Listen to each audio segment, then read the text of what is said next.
Kaya may tanong si Miss Arlene. Ayan, sabi niya tungkol sa canine distemper virus.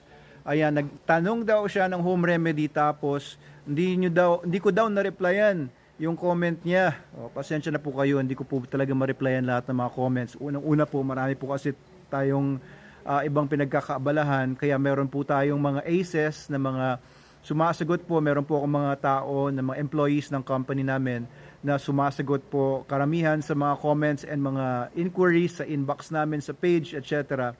Kaya pasensya na po kung hindi ko po kayo nasasagot talaga lahat. Pero po alam nyo kung may distemper po yung aso nyo, may sakit po yung aso nyo, nagtatae, or may lagnat, matamlay, pumapayat na, ayaw kumain, huwag nyo na pong hintayin yung mga sagot ko po sa social media. Dalhin nyo po kaagad sa veterinarian. Yun po ang tamang dapat gawin. Dalhin nyo po sa veterinarian nyo. Huwag po kayo magpunta sa mga dog groups sa Facebook tapos maghihintay kayo ng sagot dun sa mga marurunong. Minsan ang mga sumasagot lang naman din doon, mga breeders lang, may experience, ganyan.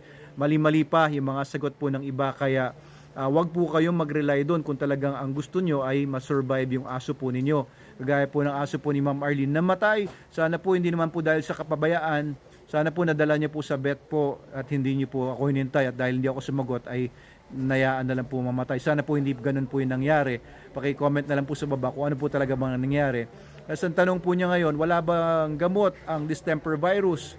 Okay, ang distemper virus po kasi malalang sakit po talaga yan. Airborne yan, naililipat yan mula sa isang aso, papunta sa kabilang aso, kahit tungkol, kahit by breathing lang, yung mga droplets lang, galing sa kanilang hininga, na ililipat po yan sa ibang mga aso. Kaya delikado.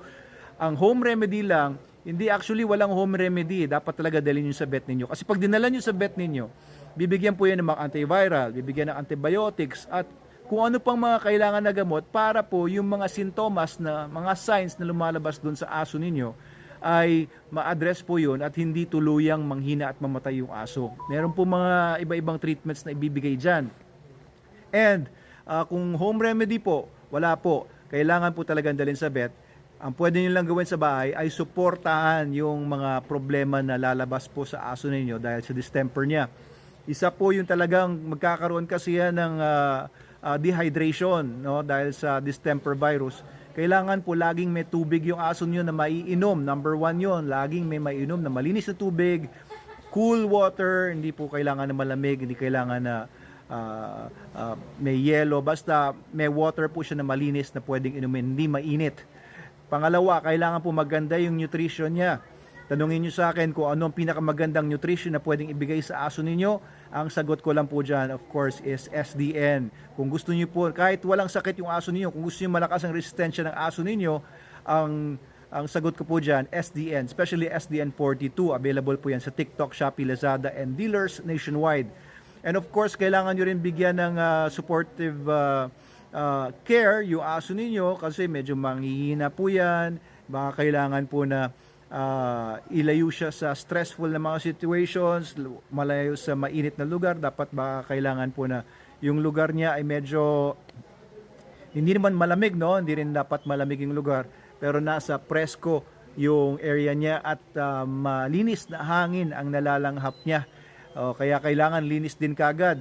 Dapat malinis din po yung aso niyo para po maganda po yung pakiramdam niya, di ba? Kahit sa tao po pagka malinis ang paligid nyo, kagaya dito sa Manalo Resort Hotel, malinis po tayo palagi dito, ay ang sarap po sa pakiramdam. Ayan. So, ganyan din ang kailangan ng mga aso may mga problema. And of course po, ilalayo niyo yung aso ninyo sa ibang mga aso kasi baka mahawa sila. And of course, prevention is better than cure. Kailangan po updated po yung 5-in-1 vaccination ng aso ninyo sa mga licensed vet para maganda talaga yung immune response. Kasi pag walang bakuna yung aso nyo, very susceptible siya, pwede talaga siya magkakainin distemper, mabilis lang. Pero pagka may bakuna, at least may panlaban siya. Baka po hindi siya tablan, malamang hindi siya tatablan. Pero of course, there are also things that make na nagkakaroon tuloy ng vaccination failure. Ibig sabihin may bakuna na pero tinablan pa rin ang sakit. So yan po yung mga ilan sa mga tips po natin.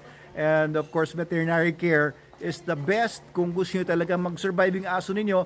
May mga dogs kasi na magsusurvive dyan. May mga dogs na habang buhay na nila paghihirapan at pagdurusahan yung mga tremors, nanginginig, tapos yung pangit yung balat na niya, hard pa rin yung pad, so marami mga signs. Pero alam niyo may mga veterinary clinics ngayon na nagsispecialize sa distemper cases, kagaya ng VetLink. Ayan, pwede niyo pong i-search yan. Meron pong mga ilang mga vet hospitals na nag-specialize sa distemper cases. It's better to consult them and bring your dog na may distemper na or suspected distemper ninyo doon sa mga clinics na ganon, specialized sila.